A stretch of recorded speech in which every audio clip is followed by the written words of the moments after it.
साथियों, आज के इस वीडियो के साथ हम स्टार्ट कर रहे हैं एमकॉम के स्टैटिस्टिक्स सब्जेक्ट का सफ़र।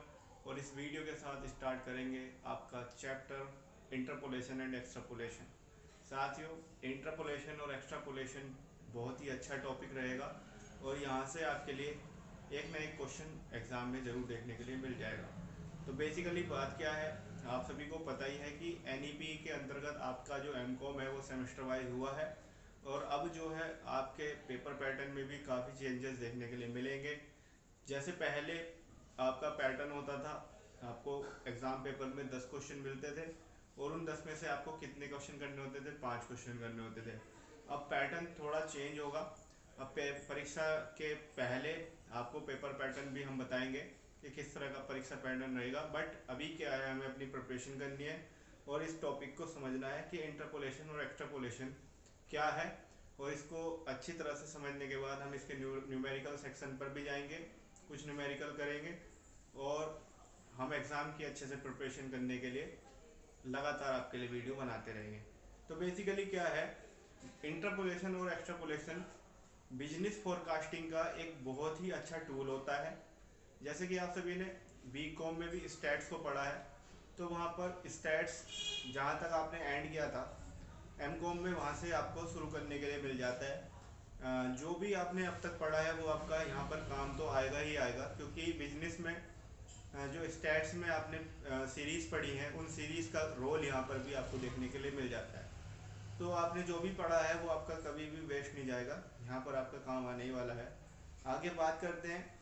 फोरकास्टिंग में क्या होता है, आप व्यापार में हो या फिर किसी अन्य आंकड़ों का रखरखाव कर रहे हो, तो आपको अगर पूर्वानुमान लगाना है कि भविष्य में क्या होने वाला है, तो उसके लिए आपको पिछले डाटा का कलेक्शन करना बहुत ही ज़रूरी हो जाता है। साथियों, कभी कभी ऐसा होता है कि हम डाटा कलेक्शन तो कर लेते हैं लेकिन उसको कहीं सेफ नहीं कर पाते, सुरक्षित नहीं कर पाते। तो कभी कभी क्या होता है, डाटा मिस हो जाता है या फिर डाटा हमारा जो है गड़बड़ हो सकता है। तो इन सब को देखते हुए बाउले का एक तरीका रहा कि बिजनेस फोरकास्टिंग आपको करनी है या फिर किसी भी प्रकार की फोरकास्टिंग करनी है, तो उसके लिए अगर आपके पास जो डाटा कलेक्शन है या तो वो आपके पास मिस हो गया है या फिर उनके बीच का कोई डाटा गायब हो गया है, तो उसके लिए आपको सबसे पहले वो डाटा कैलकुलेट करना बहुत ज़रूरी है जो डाटा आपसे मिस हुआ है। कोई भी सीरीज़ होती है तो उसमें ईयर बाय ईयर आपको डाटा जो कलेक्ट किया है, अगर वो पूरा नहीं है तब आप इस मेथड का यूज़ करके किसी भी ईयर का जो डाटा है जो मिस हुआ है उसको कैलकुलेट कर सकते हैं, उसको जानकारी उसकी ले सकते हैं, परिकलित कर सकते हैं। तो बाउले का कहना है कि स्टैट्स बेशक आपको सही डाटा ना देता हो, लेकिन स्टैट्स आपको किसी भी फील्ड में पूर्वानुमान कराने का एक बहुत ही अच्छा विकल्प हो सकता है, क्योंकि 100% आपको कोई भी नहीं बता सकता कि सही बात क्या रहेगी, भविष्य में बिल्कुल क्या होगा। जैसे आप मौसम विभाग का भी हाल देखते हैं, तो आजकल मौसम विभाग के जो अनुमान उनके द्वारा दिए जाते हैं तो वो समय समय पर विफल हो जाते हैं कि भाई 5 दिन बाद बारिश पड़नी है, और पता चला मौसम विभाग ने जो जानकारी दी है उससे बिल्कुल विपरीत कुछ और हो रहा है। लेकिन ऐसा भी हम नहीं कह सकते हैं कि मौसम विभाग जानकारी दे रहा है जो पूर्वानुमान लगा कर दे रहा है तो बिल्कुल गलत होगा। तो स्टैट्स में भी ऐसा ही है कि जो आप पूर्वानुमान लगाने के लिए डाटा कलेक्ट करते हैं वो आपकी कहीं ना कहीं हेल्प जो है करता ही है। तो इंटरपोलेशन एक्सट्रापोलेशन को अब हम डीपली समझ रहे हैं कि भाई इंटरपोलेशन और एक्सट्रापोलेशन का मतलब मैटर क्या है, चक्कर क्या है। तो बात अगर हम करें इंटरपोलेशन की,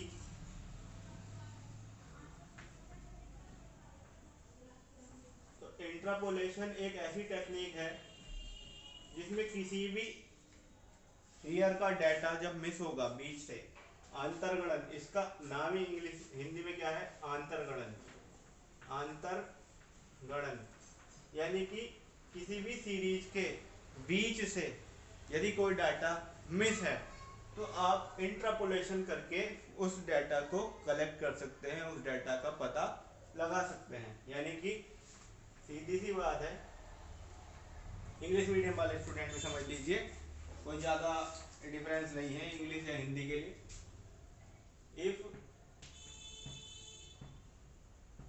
there is any data which is missed or lost, या तो वो खो गया या आप उसे भूल गए हैं,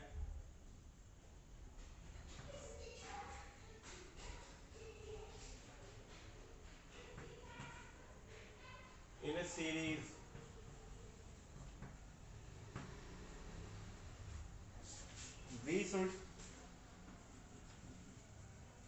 we can get it through इंट्रापोलेशन। अब आप ये मत सोचिएगा भाई इंग्लिश बिल्कुल प्रॉपर मैनर में होनी चाहिए, बस समझ में आना जरूरी है। If there is any data, अगर कोई डाटा ऐसा है विच इज मिस्ड और लॉस्ट इन ए सीरीज, किसी भी सीरीज के बीच में कोई भी डाटा जो मिस्ड हो गया है, लॉस्ट हो गया है, ठीक है, तो उसको हम याद कर सकते हैं, उसे पता लगा सकते हैं इंट्रापोलेशन के माध्यम से। हिंदी में आप समझ ही पा रहे हैं, ठीक है। अब इंट्रापोलेशन तो ठीक है, फिर आप हम जानते हैं एक्स्ट्रापोलेशन का क्या मैटर है। तो भाई एक्स्ट्रापोलेशन इसका जस्ट अपोजिट रहेगा, ठीक है।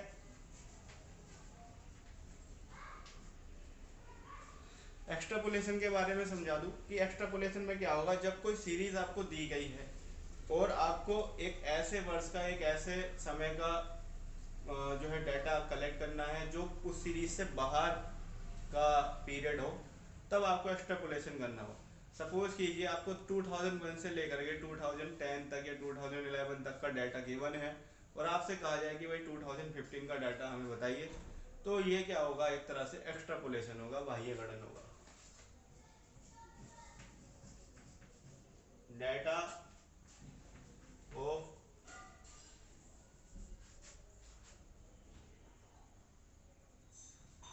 द पीरियड और ईयर, कुछ भी कह सकते हैं, कोई भी कोई पीरियड के अंदर तो ईयर भी आ जाएगा। Data of the period year which is to be calculated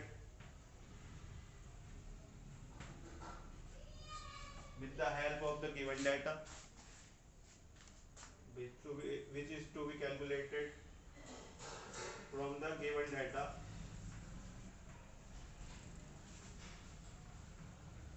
can be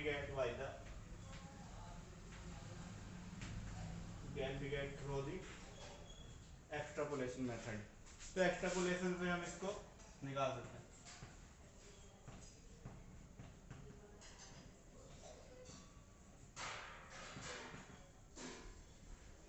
ठीक है भाई, छोटा सा आपको समझाना था इंटरपोलेशन और एक्स्ट्रापोलेशन का चक्कर।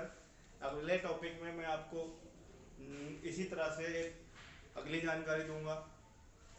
आज इसको थोड़ा सा और बढ़ा करके पूरा कर देते हैं कि भाई इंटरपोलेशन और एक्स्ट्रापोलेशन की एजम्पशन यानी कुछ मान्यताएं भी हैं कि भाई आपको कुछ विशेष चीज़ ध्यान रखनी है कि वाकई में हमें इंटरपोलेशन और एक्स्ट्रापोलेशन कहाँ करना होता है। कभी कभी क्या होता है, सीरीज तो पूरी आपके पास डाटा की होती है, लेकिन आपको देखने के लिए ये मिल जाता है कि जो हमारा सीरीज में डाटा गिवन है वो कुछ समय तक तो बढ़ता रहा, लेकिन एकदम से ही वो घट गया, फिर बढ़ने लगा।